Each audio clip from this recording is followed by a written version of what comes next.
নমস্কাৰ সকলো সাংবাদিক বন্ধুলৈ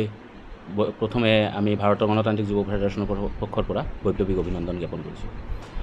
আৰু আপোনালোকৰ মাধ্যমেৰে সমগ্ৰ বিজনীবাসী ৰাইজ তথা অসমৰ সকলো মানুহকে ধন্যবাদ জ্ঞাপন কৰিছোঁ আৰু আজি যি আমাৰ উদ্দেশ্য সেই উদ্দেশ্যটো হৈছে যে দীৰ্ঘদিন ধৰি আমি বিজনীৰ কিছুমান সমস্যা দেখি আহিছোঁ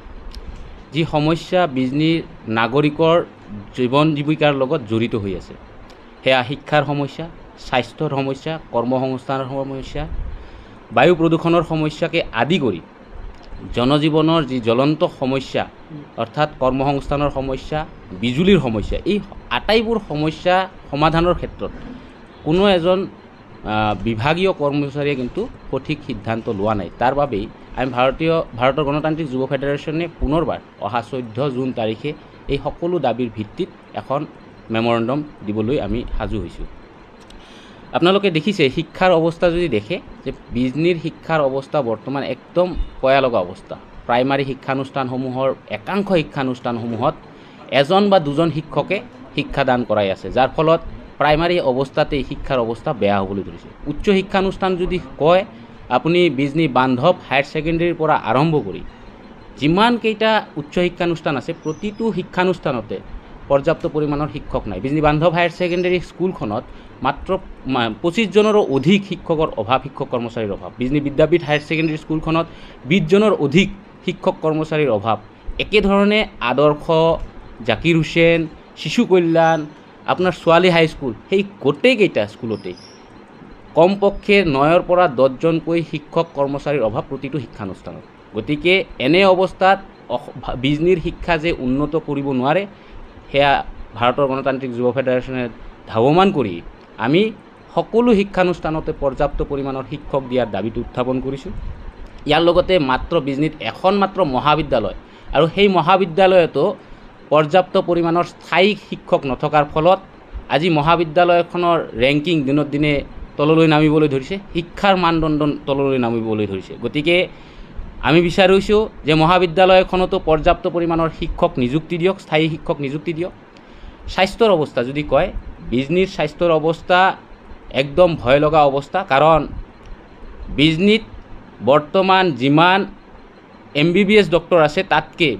বেছি হ'ব BAMS ডক্টৰ অৰ্থাৎ bachelor of Ayurvedic medical science তেওঁলোকে এবছৰৰ এটা প্ৰেক্টিছ লৈয়ে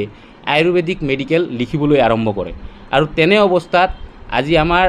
বিজনীৰ স্বাস্থ্য কেনেধৰণে মানে শক্তিশালী হ'ব সেয়া কিন্তু চিন্তনীয় বিষয় যাৰ ফলত DFI বা বিজনীৰ নাগৰিকে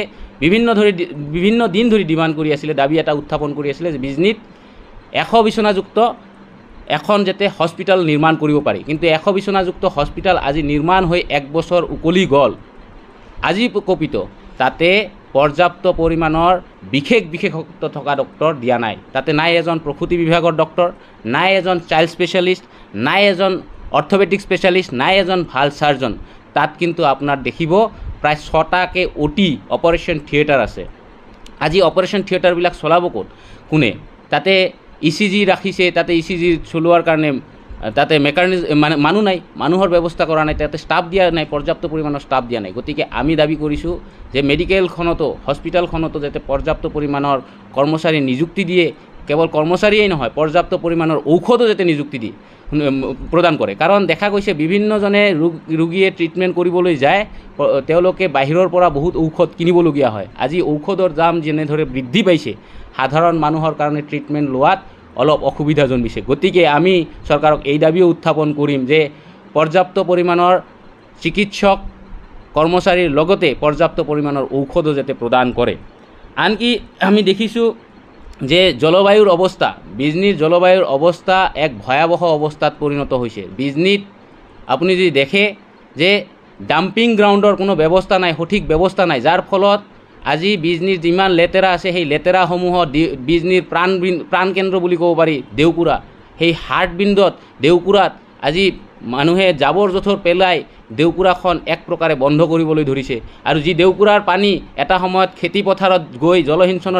জলসিঞ্চনৰ কাম কৰিছিলে আৰু যাৰ ফলত খেতি বাতি ইয়াতে উন্নত হৈছিলে আজি সেই দেউকুৰাৰ পানী বিষত পৰিণত হ'বলৈ ধৰিছে আৰু সেই কাৰণে আমি চৰকাৰক অনুৰোধ কৰিম যে দেউকুৰাখন অতি সোনকালে তাক পৰিষ্কাৰ কৰাৰ ব্যৱস্থা কৰক আৰু যি দেউকুৰাৰ পূৰ্বৰ ৰূপ আছিলে সেই ৰূপ দিয়াৰ যাতে যত্ন কৰে, নহ'লে অতি সত্বৰ বিজনীৰ এক মানে কৃত্ৰিম বানপানীৰ গৰাহত ডুবিব, যাৰ ফলতে আমি দেউকুৰাক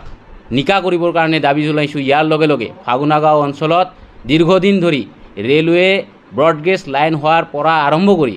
প্ৰতি বছৰে প্ৰায় 6-7 মাহ ফাগুনাগাঁও অঞ্চল পানীত ডুবি থাকিবলগীয়া হয়। এনে এক পৰিস্থিতিত তাৰে পানী যদি মানে নিষ্কাশন কৰা নহয়, প্ৰতি বছৰে তাৰ মানুহে মানে এক দুৰ্যোগত ভুক্তভোগী হ'বলগীয়া হয়।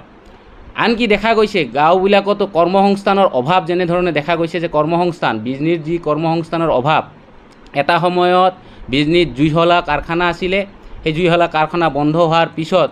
আমাৰ ইয়াতে কোনো নতুনকৈ কোনো কাৰখানা ইয়াতে সৃষ্টি হোৱা নাই, যাৰ ফলতে আপুনি গাঁও অঞ্চলবোৰ যদি চায় একাংশ গাঁও আজি বৃদ্ধ ৰূপত পাব, কাৰণ গাঁৱৰ যুৱ প্ৰজন্ম আজি বহিৰাজ্যত ঢাপলি মেলিবলগীয়া হৈছে কৰ্মসংস্থানৰ তাগিদাত। তো কৰ্মসংস্থানটো এটা ডাঙৰ সমস্যা। ইয়াতে বিজনীত কেনেধৰণে কৰ্মসংস্থান সৃষ্টি কৰিব পাৰি তাৰ কাৰণে নিৰ্বাচিত প্ৰতিনিধিসকলক মই অনুৰোধ জনাম, ভাৰতৰ গণতান্ত্ৰিক যুৱ ফেডাৰেশ্যনে অনুৰোধ জনাব ইয়াতে এক বিকল্প কৰ্মসংস্থানৰ ব্যৱস্থা কৰাৰ কাৰণে। আনহাতে দেখা গৈছে যে ইয়াতে বিকল্প কৰ্মসংস্থানৰ সন্ধানত কিছুমান যুৱকে ই ৰিক্সা চলাই আছে, সেই ই ৰিক্সা চলোৱাৰ ক্ষেত্ৰতো বহু ধৰণৰ ব্যাঘাত জন্মে। আনকি দেখা গৈছে যে বিজনীত মাত্ৰ এটা উৰণীয়া সেতু আছে, সেই উৰণীয়া সেতুৰ মাধ্যমেৰে যেতিয়া বিজনীৰ ই ৰিক্সাসকল পাৰ হ'বলৈ হয় তেওঁলোকক বাধা প্ৰদান কৰে। আমি ভাৰতৰ গণতান্ত্ৰিক যুৱ ফেডাৰেশ্যনে এই অনুৰোধটো ৰাখিম যে যেতিয়া ছাত্ৰ ছাত্ৰীক লৈ কোনো এটা ই ৰিক্সা এই ফ্লাইঅভাৰটো ক্ৰছ কৰিব বিচাৰে তেওঁলোকক যাব দিব লাগে, কাৰণ বহু ছাত্ৰ ছাত্ৰীয়ে ৰেল গেট দি পিলপিলিত যাবৰ কাৰণে পলম হৈ যায়, স্কুলত সময়মতে গৈ নাপায়। গতিকে শিক্ষাতো এটা ব্যাঘাত জন্মে, আনকি ই ৰিক্সাৰ ক্ষেত্ৰতো তেওঁলোকে সময়মতে দিব নোৱাৰাৰ ক্ষেত্ৰতো তেওঁলোকে নানা